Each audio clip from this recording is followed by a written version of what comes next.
Hello আইসিসির applicants, বিভিন্ন confusion tension এসবের মধ্যে দিয়ে আপনাদের আসলে এখন সময় যাচ্ছে বুঝতে পারছি। এবং এর মধ্যে একটা বড় কনফিউশন ছিল রিআপলোড পাসপোর্ট এই বিষয়টা। তো এটার কারণে আপনারা কনফিউজ ছিলেন যে এটা কি পোর্টালের সমস্যা, পাসপোর্ট আপলোড হয়েছে কিনা বা এটা দেখা যাচ্ছে না, এই ধরনের কিছু বিষয়। তো এই বিষয়টা আপনারা কীভাবে ফিক্স করবেন, এই জন্য আমি আজকে এই ভিডিওটার সামনে নিয়ে এসেছি। তো সর্বশেষ আমার যে ভিডিওটা ছিল এক্সট্রা কারিকুলার অ্যাক্টিভিটি এবং লেটার অফ রিকমেন্ডেশন কীভাবে আপলোড করবেন, তো সেই ভিডিওটার আমি একদম শেষ পর্যায়ে বলেছিলাম যে একটা বিশেষ ট্রিক বা টিপস হলো আপনাদের প্রতি, অ্যাপ্লিকেশনটা একটু সময় নিয়ে এপ্রিলের 1 তারিখ পর্যন্ত অন্তত অপেক্ষা করেন এবং ওই সময় গিয়ে অ্যাপ্লাই করেন। ওই সময়ে পোর্টালের অনেক কিছু বিষয় ফিক্সড হয়ে যাবে, আপনারা অনেক কিছু বিষয় জানতে পারবেন এবং তখন দেখবেন যে অ্যাপ্লিকেশনে কোনো ভুল হচ্ছে না। তো আজকে আমি এই ভিডিওতে এই বিষয়টাই দেখানোর চেষ্টা করব। তো এবং এক্সট্রা কারিকুলার অ্যাক্টিভিটি এবং এলওআর এই ভিডিওটি আপনি দেখে না থাকলে ওইটা দেখে নিয়ে অবশ্যই সেই আপনার কোনো রিকমেন্ডেশন লেটার বা বিশেষ এক্সট্রা কারিকুলার অ্যাক্টিভিটি থাকলে সেটা ওখানে আপলোড করে দিতে পারবেন। তো সেটার ডিসক্রিপশন বক্সে আমি লিঙ্ক দিয়ে দিব, ওখান থেকে দেখে নিতে পারবেন। কথা না বলে আমি মূল যে ভিডিও সেটাতে যাই।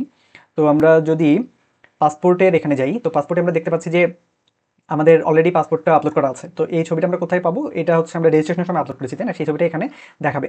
তো এখানে দেখানোর ক্ষেত্রে আমাদের মূল যে কনফিউশন সেটা হচ্ছে এখানে রিআপলোড করতে বলছে। তো এটা তো এই আর হচ্ছে এখানে অনেকের এই যে পাসপোর্ট নাম্বারে এটা ছোট হাতের আছে, এটা যদি ছোট হাতের থাকে এটা থাকার কথা না, এটা বড় হাতেরই থাকার কথা। আপনারা যখন প্রিভিউ দেখবেন তখন বড় হাতেরই দেখানোর কথা। তো সেটা যদি কোনোভাবে না থাকে তো আপনি খুব বেশি টেনশন করার কথা নেই, এ তো আছে, ওরা বুঝে নিবে এটা। আর এখানে রিআপলোড, আপনি যদি এখানে এই যে রিআপলোডে ক্লিক করেন, এখানে একটা হচ্ছে ছবি দিতে বলবে এবং সেই ছবিটা এখানে আবার চলে আসবে। তো এটা নিয়ে কনফিউশনের কিছু নাই। এখানে আপনি এই যে রিআপলোড প্রোফাইল পিক, এটা যে দেখতে পাচ্ছেন না, তো এখানে এর মানে কিন্তু প্রোফাইল পিকচারটা আমাদের অলরেডি এখানে চলে গেছে এবং এই রিআপলোড দেওয়ার কথা বলছে, তার মানে হচ্ছে পাসপোর্ট অলরেডি আমার এখানে চলে গেছে। আমি যদি চেঞ্জ করে অন্য কোনো পাসপোর্টের ছবি দিতে চাই তো সেটার জন্য এখানে রিআপলোড।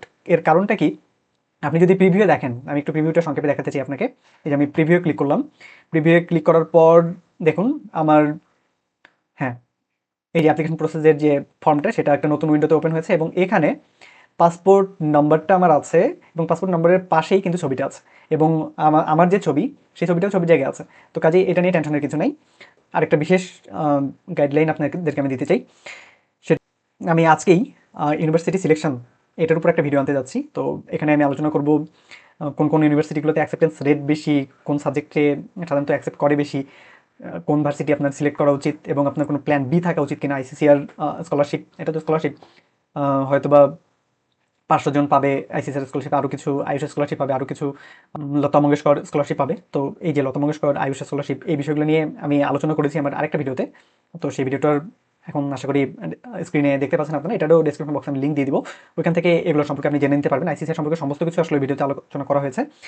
আরও একটা ভিডিও আমি আপলোড করতে যাচ্ছি যে কমন কিছু ডাউট আমাদের আছে, সেটা সাবস্ক্রাইব, লাইক এবং শেয়ার করতে ভুলবেন না।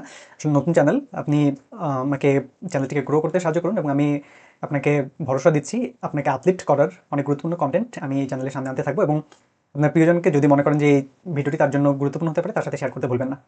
শিখতে থাকুন, আপলিফ্ট করুন নিজেকে এবং দেখতে থাকুন ক্যারিয়ার, ক্যারেক্টার অ্যান্ড অ্যাপ্রোচ। এটা হচ্ছে এনআইডি ট্রান্সলেশনটা আমরা দিব কিনা, এখানে ইংরেজিতে নিজের নাম আছে, বাবা মার নামগুলো হচ্ছে বাংলাতে আছে। তো এটা কি ট্রান্সলেশন করে দিব না কি করবো, ট্রান্সলেশন করবো কিভাবে, এই বিষয়গুলো সম্পর্কে আপনাদের ডাউট আছে। আর আরেকটা বড় যে ডাউট সেটা হচ্ছে রেজিস্ট্রেশন করতে গিয়ে আপনি কিছু ভুল করে ফেলেছেন, এখন কি করবেন? আবার কি হচ্ছে আপনি রেজিস্ট্রেশন করতে পারবেন? আর অ্যাপ্লিকেশন কি আবার যদি রেজিস্ট্রেশন করেন এটা কি মাল্টিপল অ্যাপ্লিকেশন হয়ে যাচ্ছে কিনা? তো এই ধরনের কিছু ডাউট রয়েছে। তো এই ডাউটগুলো আমি এই ভিডিওতে সমাধান করার চেষ্টা করবো এবং রিকমেন্ডেশন লেটার নিয়ে কিছু বিষয় আছে যে এখানে কারো ডাউট হচ্ছে এরকম যে ওইটা যদি নট অ্যাপ্লিকেবল এটা যদি প্রথমে লিখে দিই তাহলে কি এটা ভুলে গেল কিনা, আমি ওখানে রিকমেন্ডেশন লেটার এগুলো আপলোড দিব কিনা। তো এই বিষয়গুলো নিয়ে আমি এই ভিডিওতে আলোচনা করব। তো এই দুইটা ভিডিও দেখে তারপর আপনি আগামীকাল আপনি অ্যাপ্লাই করতে পারেন। অবশ্যই ভিডিওটি লাইক এবং শেয়ার করতে ভুলবেন না এবং প্রিয়জনদের সাথে শেয়ার করে দিবেন। নতুন চ্যানেল, কাজেই সাবস্ক্রাইব করবেন।